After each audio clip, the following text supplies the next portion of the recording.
कल्पना करा, एका सेकंदात संपूर्ण शहर नष्ट होऊ शकते. लाखो लोकांचा जीव जाऊ शकतो आणि स्फोटानंतरही वर्षानुवर्ष रेडिएशनमुळे लोक मरत राहू शकतात. ही ताकद आहे अणुबॉम्बची. हा जगातील सर्वात मोठ्या तणावापैकी एक म्हणजे इराणचा अणुकार्यक्रम. इस्रायल आणि अमेरिका सतत म्हणतात की इराण अणुबॉम्ब बनवण्याच्या खूप जवळ पोहोचला आहे. पण प्रश्न असा आहे, अणुबॉम्ब नेमका किती भयंकर असतो? इराणला अणुबॉम्ब बनवायची गरज का वाटते आणि अमेरिका अशा देशावर इतकी कडक नजर का ठेवते? आज आपण या सगळ्या प्रश्नांची सविस्तरपणे माहिती पाहणार आहोत. तर नमस्कार मित्रांनो, माझं नाव आकाश आणि माहिती विश्व या चॅनलवर तुमचे स्वागत आहे. व्हिडिओ शेवटपर्यंत बघा, कारण शेवटी आपण पाहणार आहोत की जर कधी अणुयुद्ध झाले काय परिणाम होऊ शकतो. तुम्ही जर चॅनलवर पहिल्यांदा आला असेल तर आता चॅनलला सबस्क्राईब करा. चला विषयाला सुरुवात करूया. अणुबॉम्ब किती भयानक असतो? अणुबॉम्बची ताकद जगाने पहिल्यांदा पाहिली दुसऱ्या महायुद्धात 1945 मध्ये. युद्ध संपवण्यासाठी अमेरिकेने जपानवर 2 अणुबॉम्ब टाकले. Hiroshima 6 August 1945. पहिला अणुबॉम्ब हिरोशिमा शहरावर टाकण्यात आला. या बॉम्बचे नाव होते लिटल बॉय. स्फोट होताच काही सेकंदात संपूर्ण शहर जळून खाक झाले. तापमान 3000 ते 4000 सेल्सिअस पर्यंत गेले. 70% इमारती नष्ट झाल्या. अंदाजे 70,000 लोकांचा ताबडतोब मृत्युमुखी पडले. काही महिन्यात 1,40,000 पर्यंत गेला.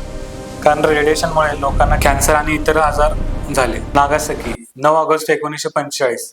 3 दिवसांनी दुसरा अणुबॉम्ब नागासाकी शहरावर टाकण्यात आला. या बॉम्बचे नाव होते फॅटमॅन. या स्फोटात जवळपास 40,000 लोक ताबडतोब मृत्युमुखी पडले. काही महिन्यात 70,000 पेक्षा जास्त लोकांचा मृत्यू झाला. या 2 घटनेनंतर जपानने शरणागती पत्करली आणि दुसरे महायुद्ध संपले. अणुबॉम्ब स्फोटात काय होते? अणुबॉम्ब स्फोट झाल्यानंतर 3 मोठे परिणाम होतात. 1. प्रचंड उष्णता. काही सेकंदात हजारो डिग्री तापमान तयार होते. मानवी शरीर आणि वस्तू जळून जातात. 2. प्रचंड धक्क्याची लाट. स्फोटामुळे निर्माण झालेली शॉक वेव्ह इमारती, गाड्या आणि झाडे उडवून टाकते. 3. रेडिएशन. स्फोटानंतरही वातावरणात रेडिएशन पसरते.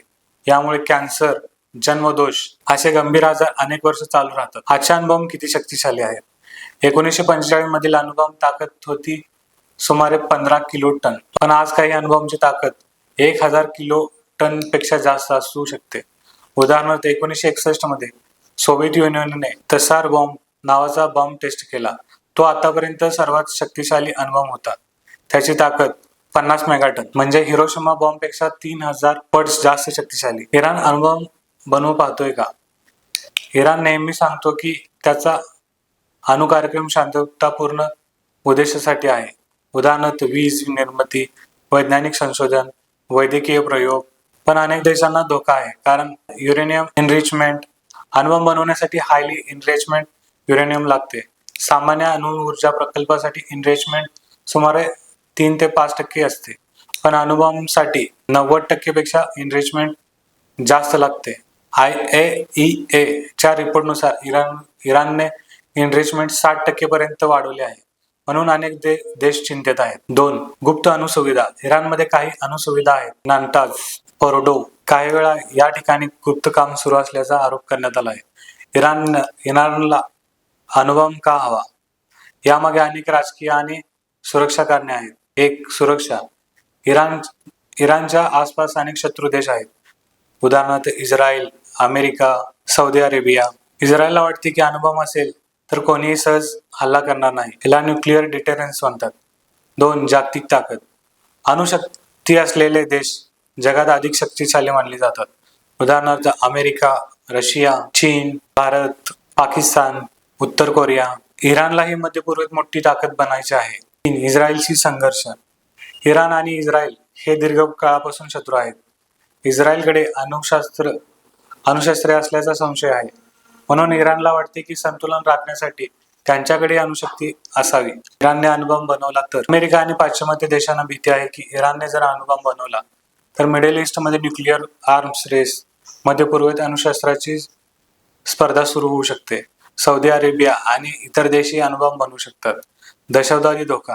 1. Middle East nuclear arms race. मध्य पूर्वेत अणुशस्त्राची स्पर्धा होऊ शकते. सौदी अरेबिया आणि इतर देशही अणुबॉम्ब बनवू शकतात. 2. दहशतवादी धोका.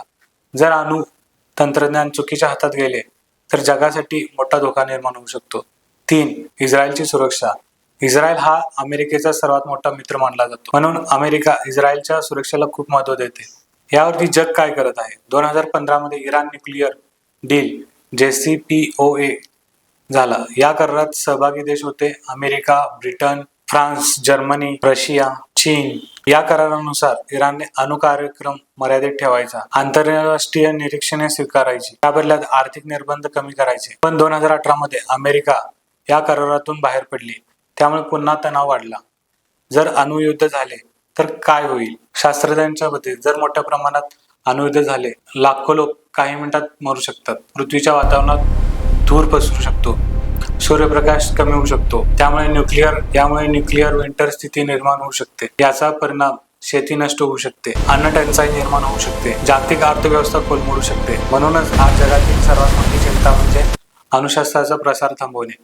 कारण अणुबॉम्ब ही फक्त एक शस्त्र नाही, ती संपूर्ण मानवजातीच्या अस्तित्वाला धोका आहे. तुम्हाला काय वाटते? इराणला अणुबॉम्ब बनवू द्यावा का, की जगाने तो थांबवायला हवा? तुमचे मत कमेंटमध्ये नक्की सांगा. आणि अशाच माहितीपूर्ण व्हिडिओसाठी माहिती विश्व चॅनलला सबस्क्राईब करा. धन्यवाद.